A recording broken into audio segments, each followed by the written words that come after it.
हम लोग बात करते हैं सिविल सेवा प्रारंभिक परीक्षा की। सिविल सेवा का प्रारंभिक परीक्षा पास करना बहुत मुश्किल हो चुका है। हर साल 7-8 लाख लोग बैठते हैं, 10,000 लोग उसमें पास करते हैं। हम बात करने की कोशिश करते हैं कि सिविल सेवा परीक्षा को पास कैसे किया जा सकता है, वह प्रक्रिया क्या है। सिविल सेवा परीक्षा में जो महत्वपूर्ण जो सिलेबस में है वह हिस्ट्री है, पॉलिटी है, ज्योग्राफी है, इकोनॉमिक्स है और साइंस है।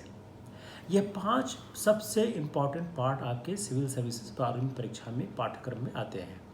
उसमें पॉलिटी और हिस्ट्री दो बहुत महत्वपूर्ण हैं। उनमें 25 से 30-32 सवाल के आसपास आते हैं। अगर वो सवाल ज़्यादातर सही हो जाएं तो सिविल सेवा परीक्षा पास करना आसान हो जाता है। हम एक एक करके समझने की कोशिश करते हैं कैसे हम इनको कंट्रोल करते हैं। इनको कंट्रोल करने का रास्ता यह है कि हम परंपरागत प्रश्नों के बजाय हम संकल्पनात्मक प्रश्नों पर ध्यान दें। उदाहरण के तौर पर हम इतिहास लेते हैं। मान लीजिए इतिहास हम तैयार कर रहे हैं, तो इतिहास तैयार करते समय हम सिर्फ क्विज टाइप के प्रश्नों को तैयार न करें। प्रारंभिक राष्ट्रवादियों की उपलब्धियाँ क्या थी? कांग्रेस का पहला अधिवेशन किस लिए हुआ? कांग्रेस की स्थापना का सच क्या है? कांग्रेस की स्थापना का मिथक क्या है? कांग्रेस के में बहिष्कार आंदोलन कब शुरू हुआ? गांधी के 1920, 1930, 1942 के आंदोलन का तुलनात्मक अध्ययन क्या है? उसका दर्शन क्या है? सविनय अवज्ञा आंदोलन क्या है? असहयोग आंदोलन क्या है? यह सारे के सारे दर्शनों को समझने की आवश्यकता है। एक छोटी सी बात समझने की कोशिश करते हैं कि मान लीजिए कि आपने देखा कि 1885 में कांग्रेस का अधिवेशन कल बम्बई में हुआ। आप यहीं तक मत रुकिए, आप उसके पीछे जाइए। वह अधिवेशन किस जगह हुआ? उस स्थान का नाम क्या था? पहला अध्यक्ष कौन सा था? उसमें प्रस्ताव कौन से पास हुए? उसका दूरगामी परिणाम क्या हुआ? कांग्रेस का पहले दशक में लक्ष्य क्या था? इन सारे सवालों को आप जब तक समझने की कोशिश नहीं करेंगे, आप किसी भी हालत में सिविल सेवा परीक्षा का प्रारंभिक जो रास्ता है वो पार नहीं कर पाएंगे। दूसरा पॉलिटी है। अब अगर हम हिस्ट्री और पॉलिटी के बीच में देखें तो दोनों को मिला के 25 से 30 सवाल आते हैं। हिस्ट्री के लिए इम्पॉर्टेंट बुक्स हैं कौन सी? जो एनसीईआरटी की बुक्स है क्लास 11-12 की ओल्ड वाली, वो बहुत इंपॉर्टेंट है। क्लास 6 से 12 तक की एनसीईआरटी बुक आप रखिए, 11-12 को ठीक से पढ़िए। उसके साथ एक किताब और पढ़िए जो भारत का स्वतंत्रता संग्राम लिखा है बिपिन चंद्रा ने। वो भी किताब अच्छी किताब है, मार्केट में उपलब्ध है, बहुत बेहतर किताब मानी जाती है। ये आपके इतिहास को तैयार करने का ढंग है आधुनिक इतिहास के लिए। अब इतिहास का एक दूसरा महत्वपूर्ण पार्ट है, वह है एंशिएंट इंडियन कल्चर का। अगर आप इतिहास के सिलेबस में देखें तो दो जगहों से प्रश्न सबसे ज़्यादा आते हैं।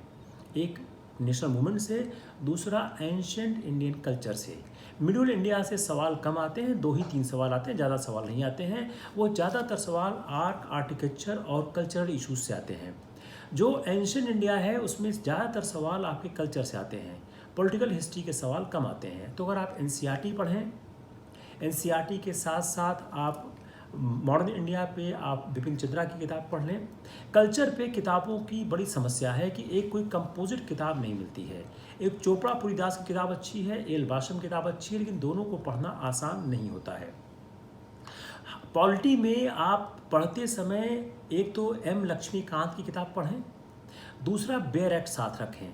बेयर एक्ट और एम लक्ष्मीकांत की किताब दोनों को मिलाकर काम करेंगे तो आपका काम बहुत आसानी से हल हो जाएगा। इकोनॉमिक्स के लिए सबसे बेहतर ये है आप 1 साल का न्यूज़पेपर पढ़ें और उस 1 साल के न्यूज़पेपर में जितना अर्थव्यवस्था का कॉन्सेप्ट या संकल्पना आती है उन सारी संकल्पनाओं को समझने की कोशिश करें। उदाहरण के तौर पे भारत में मुद्रास्फीति है। ये मुद्रास्फीति क्या होती है? What is inflation? स्टैगफ्लेशन क्या है? डिफ्लेशन क्या है? मुद्रास्फीति से अर्थव्यवस्था को फ़ायदा क्या होता है? मुद्रास्फीति से अर्थव्यवस्था को नुकसान क्या होता है? मुद्रास्फीति से हमारे आयात और निर्यात पर क्या असर पड़ता है? मुद्रास्फीति को रोकने के, कंट्रोल करने के क्या क्या रास्ते हैं? आपने पिछले 1 सालों में बहुत टर्म सुना होगा, रेपो रेट। रेपो रेट क्या होता है? कौन कंट्रोल करता है? रिवर्स रेपो रेट क्या है? एलटीआरओ क्या है? जितने टर्म्स आप कॉन्सेप्ट पढ़िए सब आप देख जाइए। हेडलाइन इन्फ्लेशन क्या है? कोर इन्फ्लेशन क्या होता है? कॉस्ट इंडेक्स क्या होते हैं, सारी की सारी चीज़, जितने भी कॉन्सेप्ट आपको दिखे आप सब पढ़ने की कोशिश करें। इससे आपका इकोनॉमिक्स का बहुत बड़ा मामला हल हो जाएगा। ज्योग्राफी के लिए आप जो क्लास 6 से 12 की बुक एनसीईआरटी की बहुत अच्छी है, एक किताब माजिद हुसैन की भी अच्छी है, वो थोड़ा मोटी किताब है, लेकिन आप ज्योग्राफी में एटलस को जरूर पढ़ें। पॉलिटी में बेयर एक्ट और ज्योग्राफी में एटलस, इन दोनों को साथ रख के पढ़ने की बहुत ज़रूरत है। और अगर आप ये देखें तो जो ज्योग्राफी के सवाल आते हैं वो भी बड़ी संकल्पना के आते हैं। जैसे एक ही सवाल बनाएंगे, उसमें 4 तरह की चीज़ कर देंगे। एक मान लो सवाल बनाया गया कि ग्रीन रेवोल्यूशन के फादर कौन है, ग्रीन रेवोल्यूशन का फ़ायदा क्या हुआ।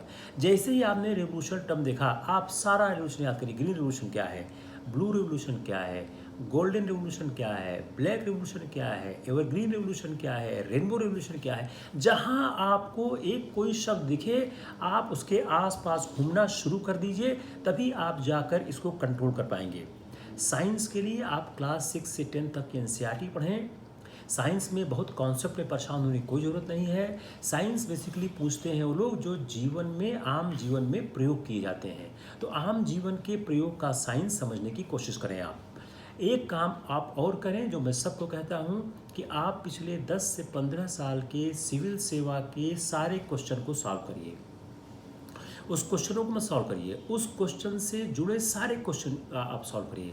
अगर मान लीजिए एक क्वेश्चन आया है कि 1885 में कांग्रेस की अधिवेशन की अध्यक्षता किसने की थी, अगर उत्तर व्योमेश चंद्र बनर्जी है, तो आप तुरंत सर्च करना शुरू कर दीजिए कि कौन कौन से प्रस्ताव उसमें पास हुए थे, कहाँ पर वो अधिवेशन हुआ है, कांग्रेस क्यों बनाएगी। मान दूसरा सवाल आता है, कांग्रेस का पहला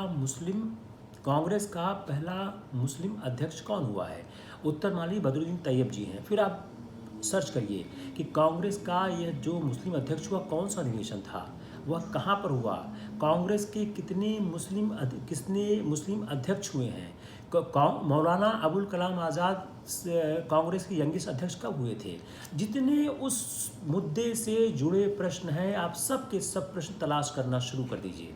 मान लो आता है कि सुभाष चंद्र बोस कांग्रेस के अध्यक्ष कब हुए थे, आप तुरंत जंप करो कि सुभाष चंद्र बोस का कांग्रेस से संबंध क्या था, सुभाष चंद्र बोस का गांधी से विरोध क्या था, सुभाष चंद्र बोस का जवाहरलाल नेहरू से संबंध क्या था। जैसे ही आप एक सवाल देखते हैं, उससे सवालों के आसपास घूमना शुरू करिए। मान लीजिए सवाल आता है कि सबसे ज़्यादा शुगर केन भारत के किस स्टेट में पैदा होती है, आप यही मत रुकिए, आप और एक कदम आगे बढ़िए।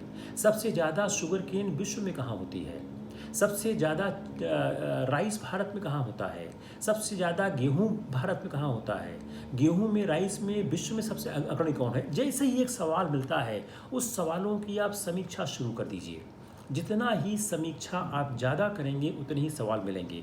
अगर आपने पिछले 10-15 सालों के प्रश्न पत्रों को हल किया, जिस तरह से मैं आपको राय दे रहा हूँ, 10 से ज़्यादा सवाल आपको प्रीलिम्स में मिलेगा।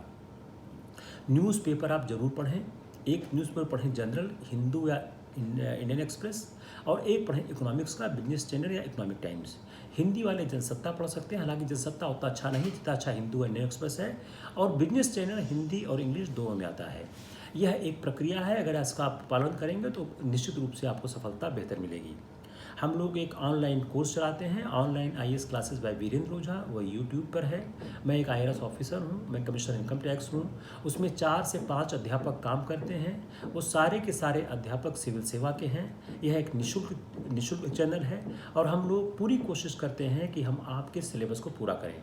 2020 का सिलेबस पूरा हो चुका है, 2020 का क्लासेस ने स्टार्ट किया हुआ है, आप उस क्लासेस को ज्वाइन कर सकते हैं। इस बात को और लोगों तक ले जाने की कोशिश करें। आगे हम फिर आपसे मिलेंगे यूट्यूब पर अपनी इसी रिकॉर्ड लेक्चर्स को लेके, और हमारे यूट्यूब पे 400 से ज़्यादा वीडियो लेक्चर्स रिकॉर्डेड हैं, उसको आप सुन सकते हैं। वो सारे के सारे सिविल सेवा पाठ्यक्रम संबंधित हैं। धन्यवाद, नमस्कार।